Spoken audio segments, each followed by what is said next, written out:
look at the amount or the extent of anomalous venous connection, we can describe them in this fashion. If there's one lung that's normally connected and another lung which is anomalously connected, we can describe the situation as unilateral, right complete anomalous connection, and then going on to specify the site of anomalous drainage. If there is complete or totally anomalous pulmonary venous connection, it would look something like this, where the pulmonary veins from both lungs gather into a confluence, and then we have to describe where is the site of anomalous connection. The site of anomalous connection can be described as supracardiac, where they come in to the channels above the heart, cardiac, where the anomalous connection is at the site of the heart, either at the coronary sinus or directly to the right atrium. It can be described as infracardiac, when the anomalous venous channel connects with one of the veins that are located in subdiaphragmatic position. In the postmortem series, the supracardiac type of malformation makes up roughly 50% of cases, with the remaining 50% roughly equally divided between the cardiac and infracardiac types.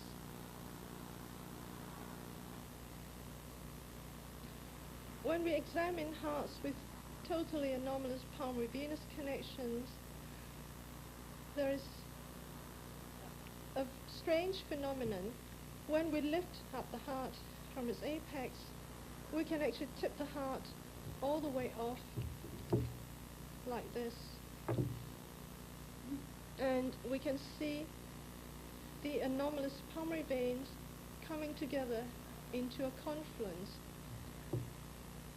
This is because the pulmonary veins, by not entering the left atrium at its back, is not anchoring the heart down to the lung mass.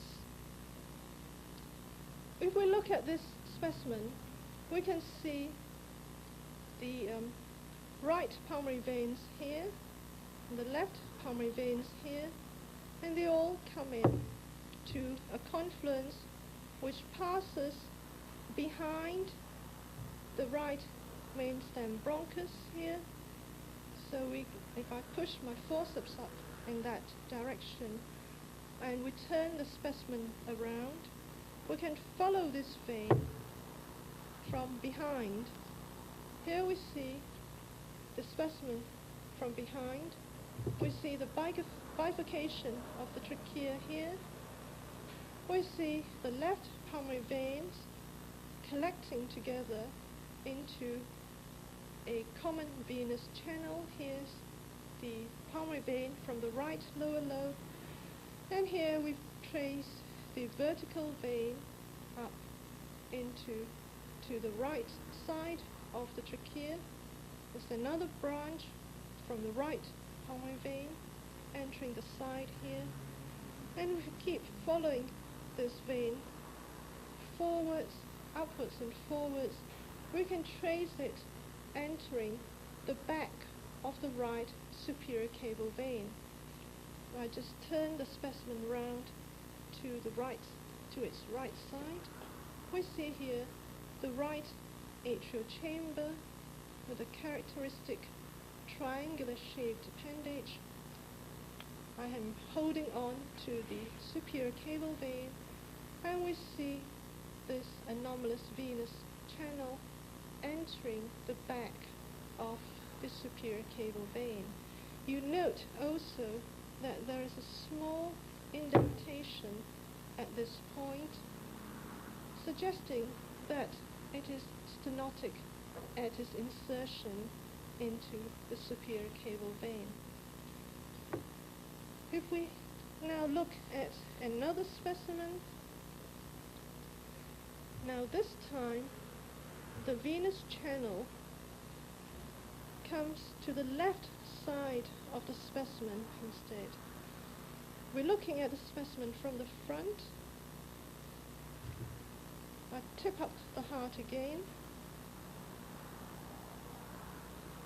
Here we see the heart just attached to the lungs by the pulmonary arteries there, the bifurcation. If we look at the veins coming from the right lung, we collect all the veins from each lobe, and there's a common vein that passes in front of the spine, so it crosses the midline of the body and then collects further veins from the left lung. We follow it up, it's been cut open, and we can trace the various other veins emptying into this common vein. And we can follow this around, and we see that in this case the vein, the common vein, actually empties into a left-sided superior cable vein. In this case there was isomerism of the right atrial appendages, but it shows, I think, also quite nicely that also in this case there is an area of stenosis right at the junction between the anomalous vein and the superior cable vein.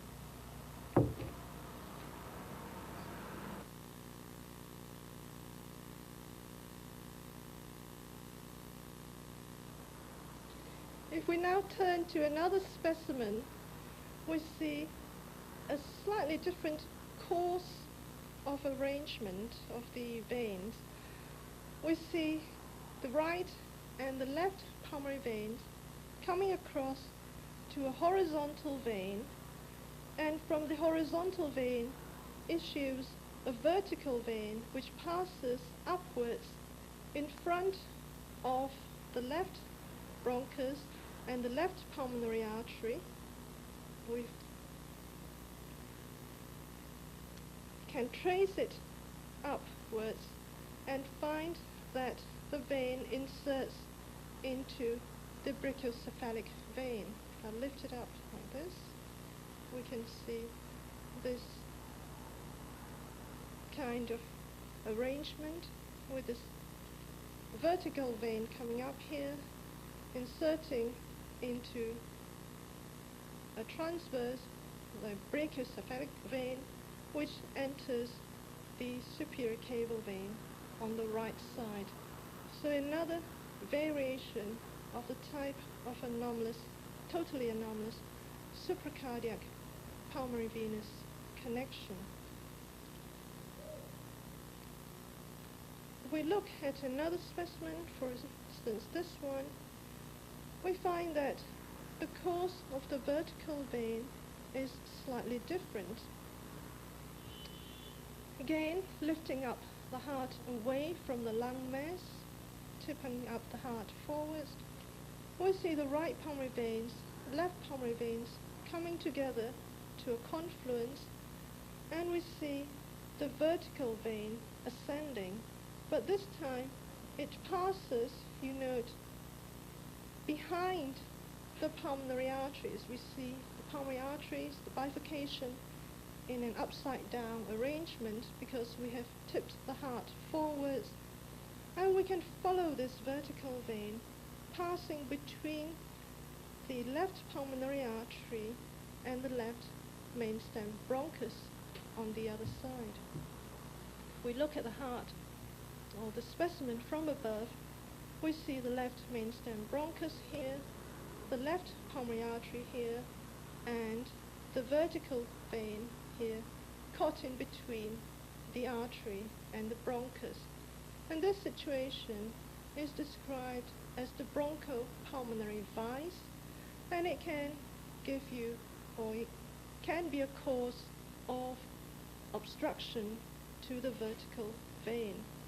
In this heart, the vertical vein comes up and again inserts into the brachiocephalic vein, and which in turn empties into the superior cable vein on the right side. Another specimen here. Specimens are getting smaller as we go along. We find that here we are positioning the specimen, looking at it first from the front, tipping the heart upwards. We find here the pulmonary veins again entering a confluence, but note that the connecting vein itself is atretic. It is strand-like, but the atretic strand connects up with the right-sided superior cable vein. In this situation, the pulmonary venous flow is unable to return back to the right-sided atrium. This case may be associated with anastomosis between the bronchial veins and the pulmonary veins, or else in the capillary bed in the pulmonary arterial side.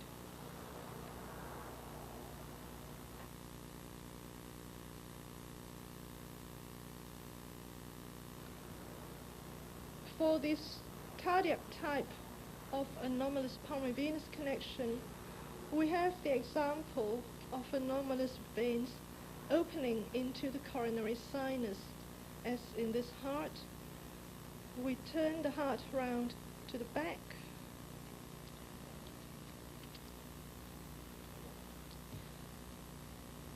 We can see the pulmonary veins. Here we are, the left pulmonary veins and the right pulmonary veins. They seem to enter a pouch behind the left atrium, but they don't actually enter into the left atrium itself. I have the probe in the inferior cable vein, and now if we rotate the heart round to the right side and lift up the lungs, get them out of the way, we see the right atrium in its normal position. We open up and look into the right atrial chamber. We see up here the entrance of the superior cable vein, and here an oval fossa defect, but behind here we see a very large opening of the coronary sinus. And if I pass my probe through this enlarged coronary sinus, I find that if I turn the heart round again, I actually enter into the pulmonary veins. You can see the tip of the probe here, in the right pulmonary veins, and we can also see the probe entering into the left pulmonary veins on this side.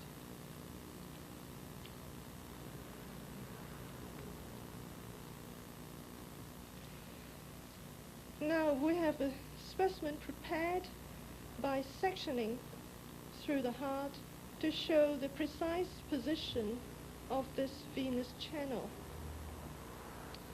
The heart has been sectioned longitudinally. We can recognize the ventricular chambers, tricuspid valve and mitral valve, and we have here the orifice of the inferior cable vein, but down here is the orifice of the coronary sinus, and follow that up, we have a pouch-like structure into which the pulmonary veins drain. Now the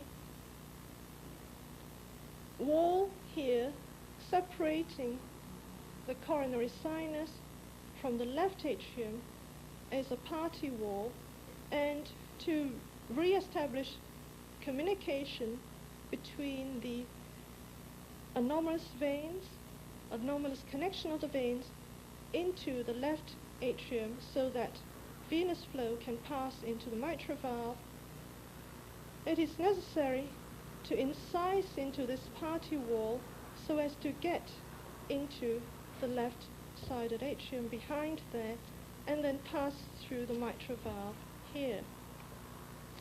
And subsequently to close off the mouth of the coronary sinus and allow the coronary veins to drain into the left-sided atrium.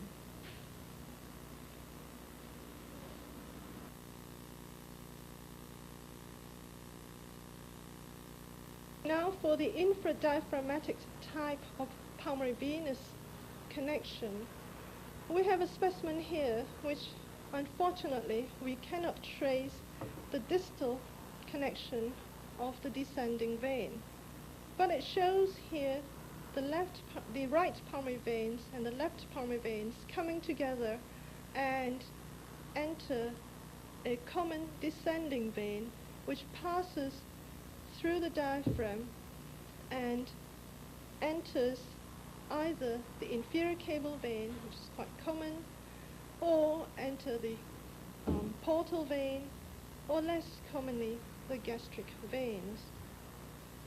Now, there are various sites or potential sites of obstruction for inferior or infradiaphragmatic venous connection. As the descending vein passes through the diaphragm, at that point there might be a localized area of stenosis, or if the vein has to pass through the liver, there might be further obstructions at that site, or it can be more distally, and the obstructions due to thickening of the wall of the descending vein itself.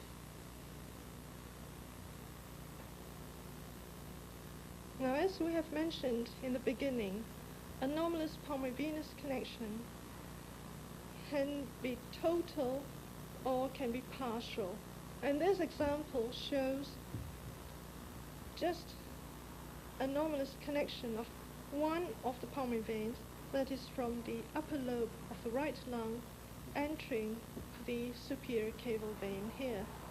The other pulmonary veins enter in normal fashion to the left atrium.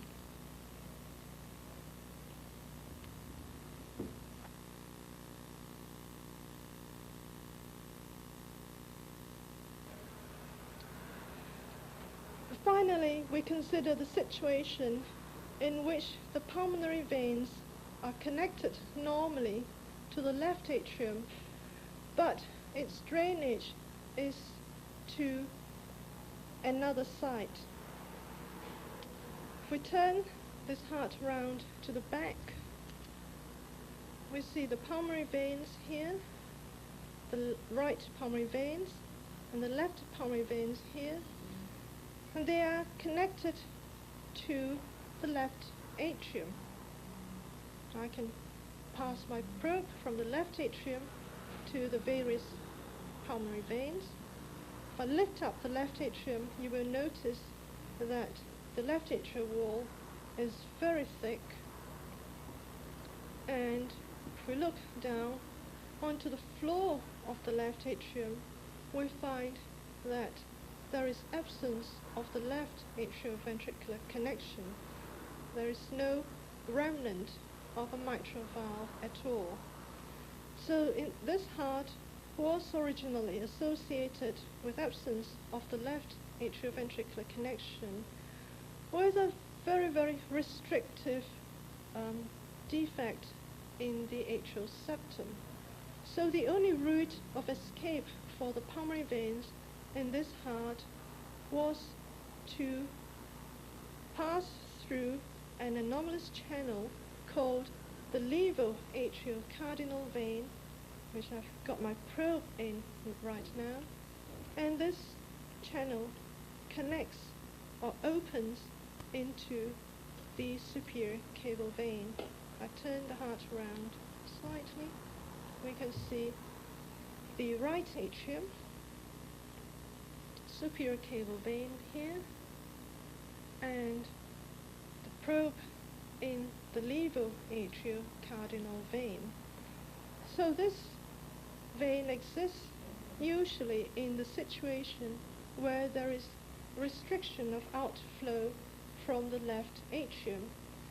In these cases, there is normal pulmonary venous connection, but anomalous pulmonary venous drainage. The levoatrial-cardinal vein has a course which is different from a left superior cable vein in that it passes behind the left pulmonary artery instead of in front it, and it usually passes also behind the left trachea, or left bronchus rather. In another heart we have a similar situation, but the connecting vein is not strictly a levoatrial-cardinal vein. We have lifted up the heart forwards to show that the pulmonary veins, the left ones and the right ones, enter into the left atrium. Turn the heart round slightly to show you that this left atrium is again blind ending, so there was absence of the left atrioventricular connection. There's a small slit-like rudimentary left ventricle in left posterior position, the left atrial appendage shown here. So pulmonary venous flow in this heart is dependent on an interatrial communication to leave the left atrium. In this heart, the interatrial communication is also restrictive, so we wonder if there is another channel from which the pulmonary veins can drain into. So we follow the pulmonary veins around, we turn the heart round to the front again and lift up the heart.